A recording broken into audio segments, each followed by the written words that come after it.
તો ત્યારે વડોદરામાં અત્યારે જતા જતા મેઘરાજા જાણે જમાવટ બોલાવી રહ્યા છે, કેમ કે એક તરફ તમામ આયોજકો છે એ નવરાત્રિની તૈયારીમાં લાગ્યા છે, ખેલૈયાઓમાં પણ ઉત્સાહ છે, પરંતુ એ વચ્ચે અત્યારે જે પ્રકારે વડોદરામાં માહોલ જોવા મળી રહ્યો છે એ ચિંતાજનક છે, કેમ કે આગામી દિવસોમાં પણ હવામાન વિભાગે વરસાદની આગાહી કરી છે।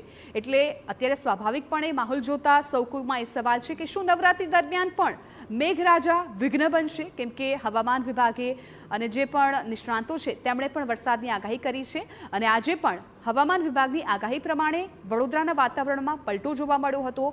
વરસાદી માહોલ છવાઈ ગયો છે, અનેક એવા વિસ્તારો છે કે જ્યાં વરસાદી પાણી ભરાઈ ગયા છે। ખાસ તો સાવલીનો જે ગ્રામ્ય પંથક છે ત્યાં પણ મેઘરાજા મન મૂકીને વરસતા વાહન ચાલકોને હાલાકી ભોગવવાનો વારો આવ્યો છે।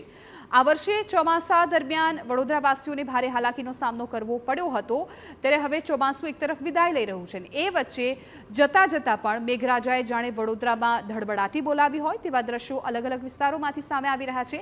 ગાજવીજ સાથે વડોદરામાં મેઘરાજા મન મૂકીને વરસ્યા છે, ત્યારે આ રીએન્ટ્રી આયોજકો માટે ચિંતા લઈને આવી છે।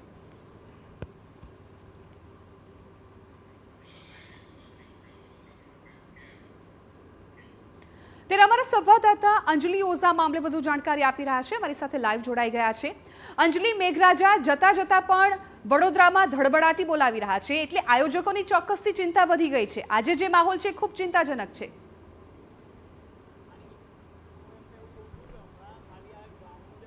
બિલકુલ, જ્યારે સોમવારથી નવરાત્રિની શરૂઆત થઈ રહી છે, વડોદરા પહેલેથી જ ઉત્સવપ્રિય નગરી કહેવાઈ રહી છે અને ગરબા માટે જાણીતું, એટલે વડોદરાના નગરજનોને નવરાત્રિ માટેનો અનોખો ઉત્સાહ જોવા મળતો હોય છે। પરંતુ જે રીતે આજે વહેલી સવારથી વાદળછાયું વાતાવરણ, તેની વચ્ચે જે રીતે વરસાદે મન મૂકીને વરસ્યો છે, ત્યારે વડોદરા શહેરના મોટા ભાગના જે મોટા ગરબાના મેદાનો છે ત્યાં આગળ પાણી ભરાઈ જવાની સમસ્યાઓ ઊભી થઈ હતી। હવે આ જે મેદાન છે તે ફરીથી રમવા લાયક થાય તે કરવા માટેનું આયોજન કરવામાં આવી રહ્યું છે, જેને લઈને પાણી ઉતારવા માટેની જે ટેકનિકો છે તે અપનાવવામાં આવી રહી છે। પરંતુ વડોદરા શહેર માટે હજુ પણ આગામી 2 દિવસ જ્યારે વરસાદી માહોલની શક્યતાઓ હવામાન વિભાગ દ્વારા વ્યક્ત કરવામાં આવી છે, ત્યારે ગરબા આયોજક જે વડોદરા નવરાત્રી ફેસ્ટિવલના ક્રેડાઈ દ્વારા યોજાતા ગરબાના આયોજક છે મયંક પટેલ આપણી સાથે હાજર છે, વાત કરીશું। મયંકભાઈ, જે રીતે ગરબાના મેદાન પર વરસાદની પાણી ભરાયા છે, હજુ પણ વરસાદી આગાહી કરવામાં આવી રહી છે, કેટલી ચિંતાજનક? વરસાદ તો ચિંતાજનક છે જ, પણ તમે જોઈ શકો છો કે અમારા ગ્રાઉન્ડમાં વરસાદ બંધ રહ્યો છે, હજી પણ ચાલુ છે, પણ જે ગ્રાઉન્ડની વચ્ચેનું પાણી છે એ 90થી 95% પાણીનો નિકાલ થઈ ગયો છે। આઉટર ફેરીફરીમાંથી કોઈ પણ જગ્યાએ પાણી નથી, બધું પાણી જે 4 સંપ છે એની અંદરથી બહાર નીકળી ગયું છે અને બાકી જે કોર્પોરેટેડ વેલ્સ કરેલા છે એની અંદર ઉતરી રહ્યું છે। એટલે અત્યારે તમે જુઓ કે આ સાઈડનો જે કાંચ છે એમાંથી પાણી ઉતરી ગયું છે, સંપૂર્ણ પાણીનો નિકાલ થઈ ગયો છે। એટલે જો હજી અડધો કલાક વરસાદ ના પડે તો આ પાણી સંપૂર્ણ પાણી બહાર નીકળી જશે અને ગ્રાઉન્ડની વ્યવસ્થા એવી છે, આપ જુઓ છો કે ઊંધી રકાબી જેવું છે, એટલે સાઈડમાં બધી જ પેરીફરીમાં પાણી આવે છે અને બહાર નિકાલ થઈ જાય। જે રીતે વરસાદની આગાહી કરવામાં આવી રહી છે તેને લઈને ગરબા આયોજકો માટે એક ચિંતાનો વિષય કહી શકાય?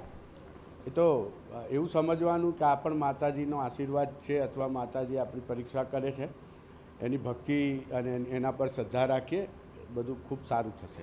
જતા જતા પણ વરસાદ વડોદરાને નથી છોડી રહ્યો। વડોદરામાં જ્યારે સોમવારથી વડોદરાના લોકો નવરાત્રી માટે અતિ ઉત્સાહિત હોય છે, ત્યારે ગરબા આયોજકોની સાથે સાથે ખેલૈયાઓમાં પણ ક્યાંક ચિંતાનો માહોલ થઈ જાય।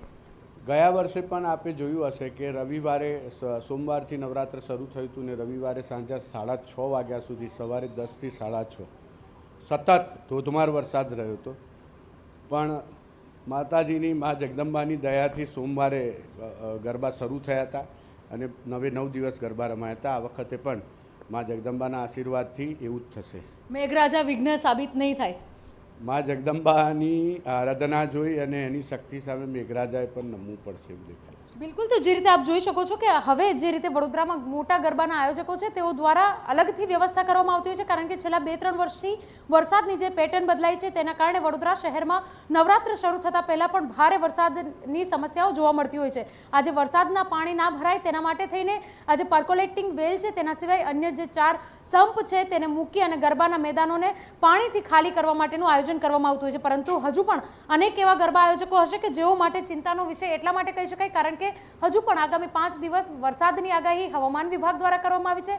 આજે હજુ પણ આગામી 3 કલાક માટે વડોદરા શહેર માટે ઓરેન્જ એલર્ટ આપવામાં આવ્યું છે. ત્યારે ગરબા આયોજકો દ્વારા સવારે પડેલા વરસાદનું પાણીનો તો નિકાલ કરવામાં આવી રહ્યો છે, પરંતુ હવે જો વરસાદ વરસે તો સોમવારથી ગરબા શરૂ કરવા માટે કયા પ્રકારથી આયોજન કરવું તે પણ એક વિચારવાની બાબત બની શકે છે. જી બિલકુલ અંજલિ, આભાર સમગ્ર માહિતી બદલ. તો અત્યારે ચોક્કસથી આયોજકોની ચિંતા વધી ગઈ છે, પરંતુ ક્યાંક તેઓ આશા પણ સેવીને બેઠા છે કે આગામી દિવસોમાં નવરાત્રી દરમિયાન જો મેઘરાજા વિઘ્ન નહીં બને તો પછી ખેલૈયાઓની જે ચિંતા છે એ દૂર થઈ જશે.